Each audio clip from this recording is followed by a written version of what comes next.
E aí, lendários, bem-vindos de volta. Se você acompanhou os episódios anteriores, sabe que Lloyd passou as últimas semanas construindo algo inesperado: a amizade. Ele entrou na vida da Guilda dos Assassinos, personagens que vivem às margens da sociedade, cada um carregando um poder incontrolável e uma história de dor. Hen, envenenadora desde criança; Galileia, o mestre das lâminas; Thalia, a estrategista; Crow, o homem que se tornou mudo para não destruir tudo com suas palavras; Babylon, o mais poderoso de todos; e no centro de tudo, Jade, o líder, o fantasma amaldiçoado que teleporta sem aviso e sem controle. Lloyd passou tempo com eles, usou sua magia para ajudar cada um a controlar seus poderes malditos e genuinamente quis aprender a habilidade de teleporte de Jade. Mas algo mudou, e o episódio revela essa mudança de um jeito que vai gelar o sangue. Lloyd pousa no salão do castelo com a energia já materializada ao redor. Ele colocou barreiras de proteção em todos os membros da guilda em frações de segundo. Com Grimmauld flutuando ao seu lado, Lloyd olha para Guisarme, para o corpo de Jade, e a primeira coisa que faz não é atacar. Ele testa, lança um feitiço de escala monumental, não para matar, mas para sentir a resistência, para medir, para entender com o que está lidando. O salão do castelo convulsiona com a explosão mágica resultante. Guisarme, que absorveu parte do impacto mesmo reagindo, percebe pela primeira vez que a criança na sua frente não é uma criança. O combate se instala. Guisarme usa o teleporte de Jade como arma ofensiva, aparecendo a centímetros de Lloyd, lançando ataques a queima-roupa, desaparecendo antes que Lloyd responda. É a primeira vez na temporada que vemos Lloyd genuinamente surpreso com uma técnica de combate. O teleporte não é apenas velocidade, é imprevisibilidade. Cada reaparição de Guisarme é em uma posição diferente, com um ângulo diferente, com uma intenção diferente. Lloyd pode analisar padrões, mas padrões aleatórios são muito mais difíceis de codificar. Num dos ataques, Guisarme consegue cravar uma lança de energia mágica no corpo de Lloyd. O impacto é brutal. Lloyd vai ao chão. Lloyd levanta, com a lança ainda cravada, e a olha com curiosidade científica. Interessante, a estrutura de energia é diferente do miasma. É mais condensada. Ele absorve a magia da lança para análise e a dissolve. O campo de batalha é dividido em dois. Lloyd e Guisarme de um lado, em duelo de poderes que começa a deformar o ambiente ao redor. Do outro lado, os demônios subordinados de Guisarme, criaturas que possuíram os aldeões de Lordost, cercando os membros da Guilda dos Assassinos, Silfa, Albert e os Cavaleiros. É um confronto em duas frentes. E enquanto Lloyd tem a situação dele, ainda que de forma estudada, a guilda enfrenta uma horda inteira com seus poderes recém-controlados. A cena final mostra Ren, ainda segurando os fragmentos da presilha, erguendo os olhos com determinação. O Jade que a gente conhece ainda está lá dentro. O episódio abre com um flashback de Silfa em um campo de treinamento, anos antes dos eventos da série. Ela é jovem, com aquela mesma postura séria que carrega hoje, mas claramente está no limite da frustração. O problema de Silfa é único, ela é forte demais. Sua técnica de espada, herdada do clã Lenglis, canalizava força física bruta de um nível que nenhuma lâmina comum conseguia suportar. Toda a espada que ela usava com força máxima se partia.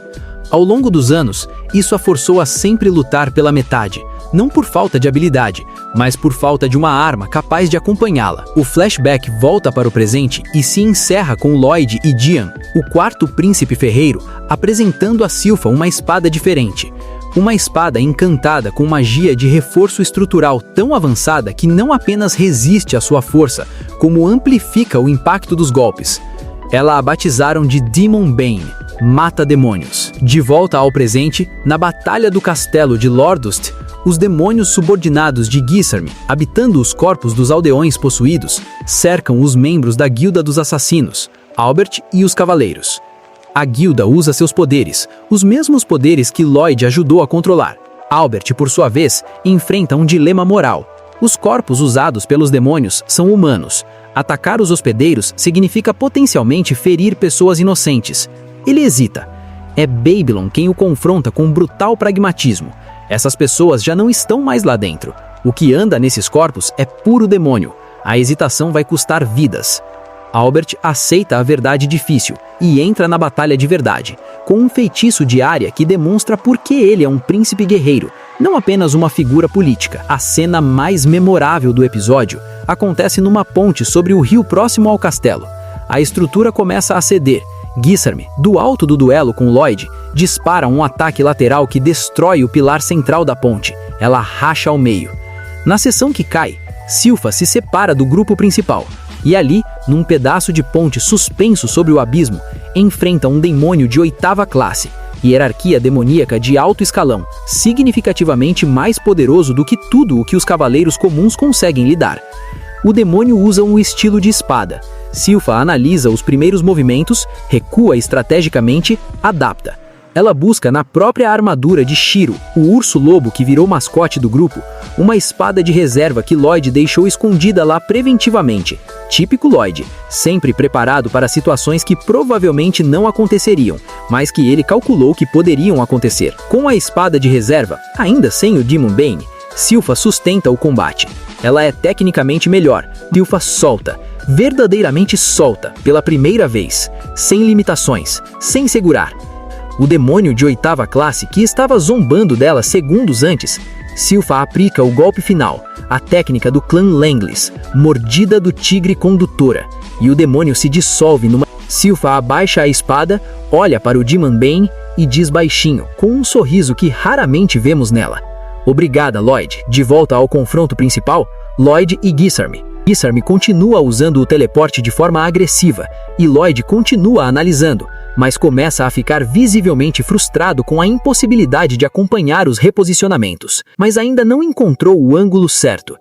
Gissarm percebe isso, e pela primeira vez no episódio, sorri, não porque está ganhando, mas porque esse menino está fazendo algo que ele nunca esperou, tentando entender o teleporte em tempo real de batalha, como se pudesse reproduzi-lo. "Que criatura absurda", murmura Gissarm, metade ameaça, metade admiração involuntária. Vemos Jade nos últimos dias antes de perder completamente o controle do próprio corpo. Ele sabia o que estava acontecendo. Gissarm não chegou de uma vez, foi gradual, como uma maré subindo. Jade, o homem que fundou a Guilda dos Assassinos porque queria proteger pessoas que o mundo havia descartado, que encontrou Ren bebê e a criou como filha, que reuniu cada amaldiçoado em torno de si não por poder, mas por cuidado genuíno. Esse homem passou seus últimos dias lúcidos deixando mensagens. E a mensagem que o episódio destaca é para Gissarm. Jade olha diretamente para o demônio que está tomando conta do seu corpo e diz, com calma absoluta: "Você vai perder.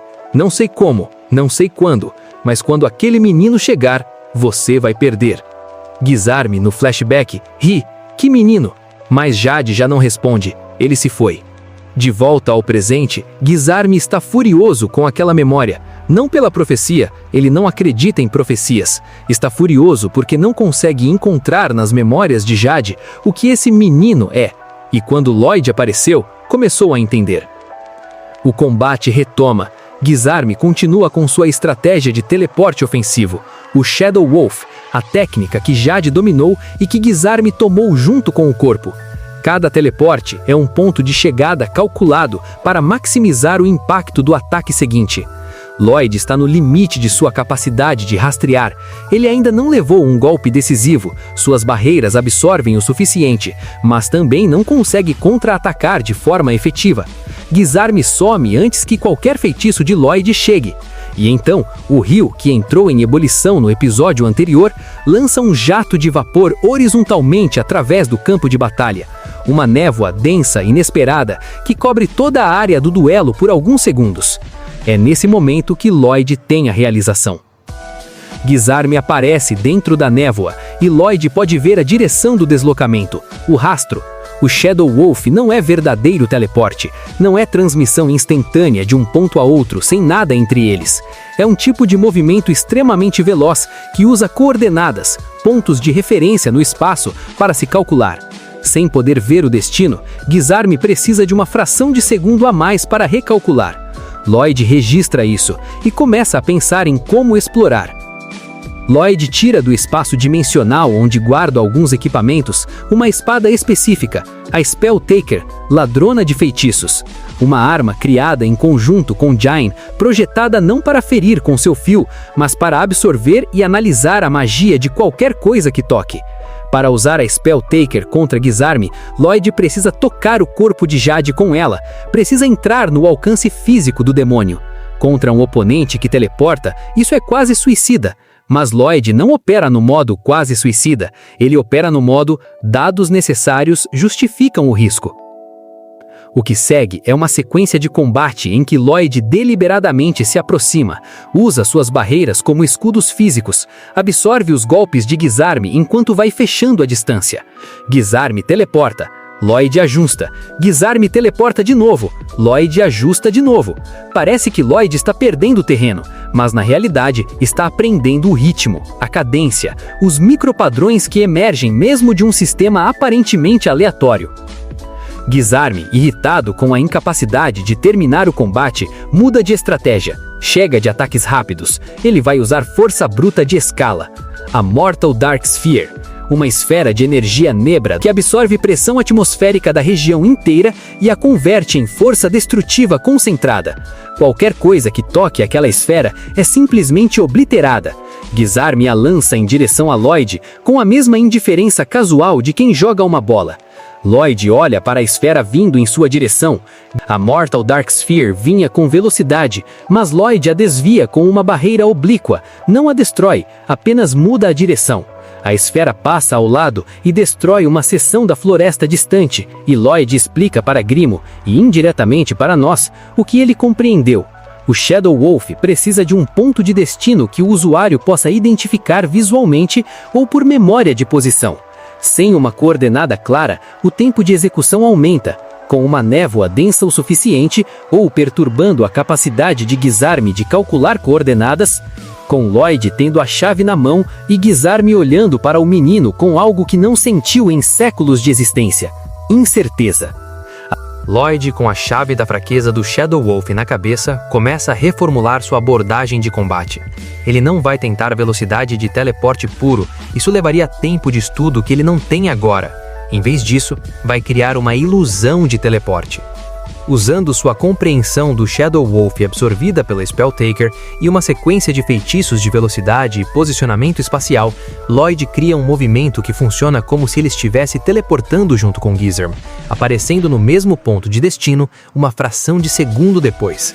Para o demônio, que estava acostumado a deixar Lloyd para trás a cada teleporte, isso é desconcertante. Lloyd está ali, sempre ali. E no meio dessa sequência, algo acontece que Lloyd não esperava. Fragmentos das memórias de Jade começam a surgir na conexão mágica entre a Spell Taker e o corpo de Jade.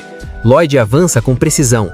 Ele usa uma sequência de feitiços que desmontam a estrutura mágica que Gizarme construiu dentro do corpo de Jade, as correntes de domínio que mantêm a consciência do demônio no controle. Mas o corpo de Jade já foi destruído por dentro. Meses de coexistência com um demônio de nível catastrófico deixaram marcas irreversíveis. Gizarme se dissolve. Derrota total. O Jade abre os olhos pela última vez. Ainda é ele, de volta por um momento, o suficiente para ver o rosto de Lloyd sobre ele. Você é o menino que a Ren mencionou.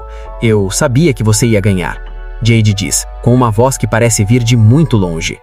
Lloyd o segura. Não diz nada por um momento. Então, você tem muitas coisas interessantes dentro da sua magia. Gostaria de ter tido mais tempo para estudar. Jade ri. E é isso, lendários. A temporada 1 de Tensei Shitara Dainana hoje chegou ao fim. E que temporada foi essa? 12 episódios que entregaram duelos absurdamente satisfatórios, personagens com profundidade real, momentos de comédia genuína e uma história emocional que não tinha motivo para funcionar tão bem quanto funcionou. Se você chegou até aqui, deixa o like, você merece e o canal precisa. Compartilhe esse vídeo com aquele amigo que também curte Isekai, mas ainda não conhece o Sétimo Príncipe. E deixa nos comentários qual foi o momento favorito da temporada 1. Team Silpha com Demon Bane? O adeus do Jade? Lloyd anulando a Mortal Dark Sphere com um puff? Me conta! Eu sou seu sábio lendário e a gente se vê no próximo episódio. Valeu, lendários!